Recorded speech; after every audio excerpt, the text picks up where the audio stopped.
Okay, we're back now. Thank you for waiting. I love this.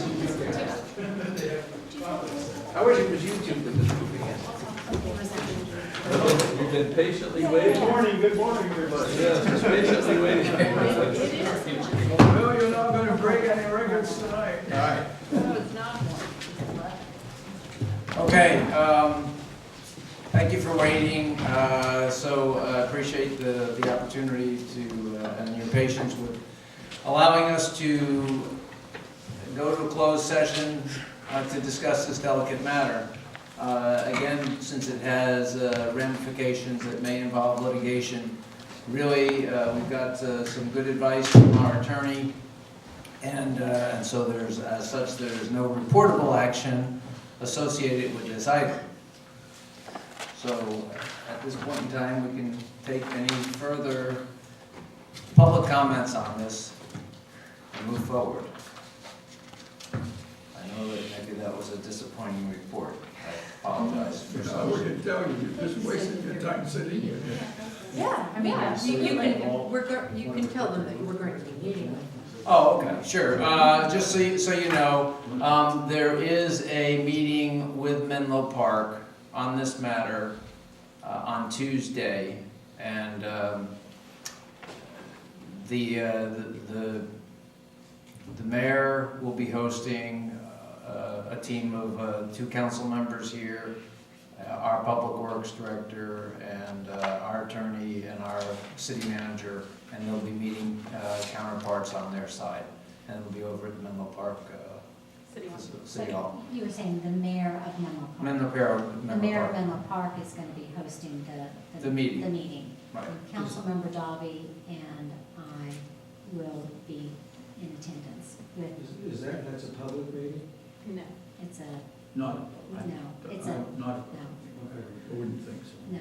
There's only 2 council members. No. Well, if I might, I think it's obvious that to make any changes to that intersection is gonna have a real impact on our community. Not only those people who live in Irving, that it would back right up to them if they were just like the rest of the unincorporated area of Marsh Road. And there's always the temptation to try to get money, I know, with the Gateway Project, the plan and settlements and all that, there's money involved. But money shouldn't be used to do things that are gonna be very destructive. And everybody I've talked to is very concerned. And I think that we as a city are making a huge, huge mistake. I've obviously talked to the people, the attorneys with Facebook and Bill McClure and you know, I see an enormous opportunity to work in partnership with Facebook, but what we're doing is alienating them. Anytime that you're threatening to sue people and all, you're never going to get them to come, maybe too late already. But, you know, Facebook has an enormous amount of clout. They can help us immensely in things, as I mentioned. The Caltrain. We have no luck trying to get that service restored. But, you know, Facebook, TDM is a big thing for them. 1/3 of their people come from San Francisco, 1/3 from Silicon Valley, 1/3 in here. They have chartered buses, they have shuttles. And if we were to get Facebook to work with us, we could accomplish a lot in this town. Positive things. It may be too late, but for us to going to them, even threatening lawsuits, and that's what one of the letters from us said, or April 26th, said, you know, if you don't go along with us, do what we want you to do, we're gonna sue you. And you don't make friends that way, and we're gonna lose the opportunity to do the things that are positive, that could really benefit this town in so many ways. A lot of other ideas I can tell you, the ways that we could be helped as a community in important ways by working cooperatively in our mutual interest with Facebook.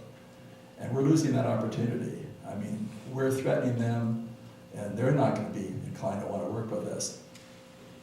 You know, I just think that, and what's gonna happen if there is litigation, I can assure you that the crazy thing is that there are gonna be a huge number of Atherton residents joining on the other side with Facebook and Menlo Park to be in the suit against Atherton, because we don't wanna have this happen to our community. Every time I come out of the Lindenwood gate, I'm not alone, it's a nightmare coming out of there. And when you have, talk about induced traffic increases because of widening of facilities, it only leads to added traffic, and it's already a nightmare, there's already accidents at those intersections. So we're headed the wrong way, I don't understand it, it's incredible to me, and everybody I've talked to feels exactly the same way. And I hate to think the town is gonna take a route that's gonna be threatening to somebody who could be very helpful to us, and it's gonna end up with a credible lawsuit that's gonna involve Atherton residents on the other side, because we wanna protect what we have there. And there's been a long history of that in this community. So I hope the council's gonna do the right thing and work in a very positive way and make an effort to reach out to Facebook to do some of the things that are gonna be very beneficial to this community. I can't believe it. I wasn't aware of any of this until two people from Irving Avenue called me and were very concerned. He said, do you believe they're gonna try to widen it down here like it is up at the other end? It's devastating. And I have the pictures here showing the number of trees that come out of there, heritage trees. I mean, it's totally contrary to everything we've ever stood for. We have a heritage tree ordinance to preserve that. And there's nothing positive about that. Sure, it's getting more difficult, but you know, you look at that picture, that was at 6:45, not some crazy hour of the day, no traffic at all. With things we can do, we don't need to destroy an area because you have some, I mean, traffic is much worse on El Camino and other intersections. Don't focus on this one and destroy that, because that's what we're talking about. That's what we fought so hard to preserve in the past, and we're certainly determined to preserve that again. I would hate to think that the lawsuit, we had a lawsuit, I have the papers right here, what had happened with that one against Caltrans, to be sure we preserve that. That's what we wanted to preserve. Crazy thing here is we're gonna have citizens against the town, which is crazy, and we're gonna lose the opportunity to work with somebody who has clout that can really make a difference for us. They could bring, we don't have any guarantees, but they could do a lot. And the things we have a need to restore service. $500,000 every year Atherton residents are paying into Caltrans. We don't get service, that's wrong. Why don't we do the things that are gonna help to solve problems for us and not create big new ones? And why do we want to alienate a lot of our own community who think, you know, that we're going to destroy things for us and end up on the other side? It's an incredible situation, and I hope the council's going to do the right thing. If you do the right thing, we have some enormous opportunities. I can lay out to you a lot of things where that partnership would be so positive and so beneficial to this community. That's what we should be doing. The fact you have to go over there and talk about suits because our staff is threatening to sue them is a pretty frightening thing to me and to a lot of other people. So I hope you'll think very carefully about that.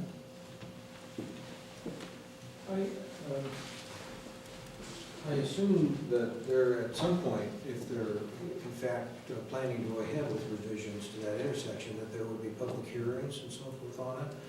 And I also wonder why this sort of thing doesn't come before the Transportation Committee.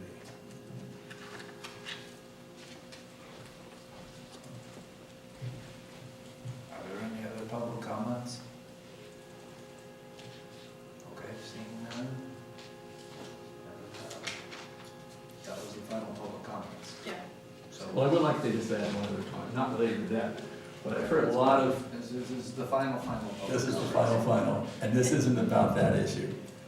But I've heard a lot of, complimentary things we're citing here about our staff and response. I have to tell you that for a week now, I've never heard from Mike at all, returning my calls. I've certainly talked to the attorney from Menlo Park, I've talked to our attorney, he was very helpful, Bill Connors was. I've talked to others, but he doesn't return calls. Now, I don't understand that. Maybe he has a reason. But also, we've had lights out for 4 months over at Acorn and at Catalpa. We've reported that. Nothing happens. There's something wrong going on here. It's fine to say things going well, but when that happens, I don't understand.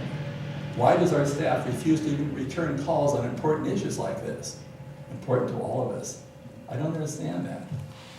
There's something very wrong there. You can look into We'll that. look into that, yeah. Okay, We just issue so, forms.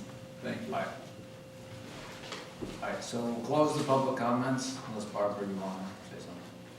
I'm not allowed to talk. Can we have a motion to adjourn? No, Oh, excuse me, sorry. I'm sorry, you Oh. gotta move on to council reports. Oh, council reports, thank you, Jerry, for your report. Does anybody have? Yeah, I'm really disappointed in a way that, I know all or some of you sit on regional boards and that sort of thing. We don't see any minutes from that. We do see minutes from occasionally on town committees and commissions. So if I want to find out what's been going on with the Finance I could look that up, but if you're sitting on a regional commission or committee of some sort representing the town, it would be, if there is something that's reportable or something that you think would be of interest to the other council members, I sure would appreciate seeing something or having some communication on it. I haven't had any meetings since the last time I did a report, although I am going to meet with Steve sometime in June on the fire district. And I'll include that in my June report, but I have not had any meetings. I have written three reports total. So, this last month has been really kind of sketchy for me because I've had a family illness to deal with. And there was the airport roundtable meeting, May 2nd, which I offered the alternate council member to go to, so I didn't go to that. And our town center task force committee was supposed to have been held yesterday, but it was misnoticed, so I didn't have many meetings this last time, except for council meetings that you were there. Jerry, you do a great job with turning the reports in. I've said that every meeting. And I'll try to do better. And I know that past other council members have taken exception because some people in the past used to edit their reports, and so they have some past baggage they don't want to continue to visit. So I'll get mine in. Are there any other comments? Sorry, not pointing anybody out. Any other comments? That's okay, for years I made reports, until That was then, I this used is to now. do 2-3 pages of reports, but when my reports started being edited, that's it, I'm not doing them. I move we adjourn. Well, we still have All in favor? Two more items, what was Yeah. it? Future Future agenda public items. comment. I don't think there are any future agenda items. Public comments. Malcolm, do you want to make any more comments? No, that was the final. That's what I thought, that was kind of giving you, putting you ahead to 28. Thank you. All right, so all in favor for adjourning? Aye. Aye. Okay.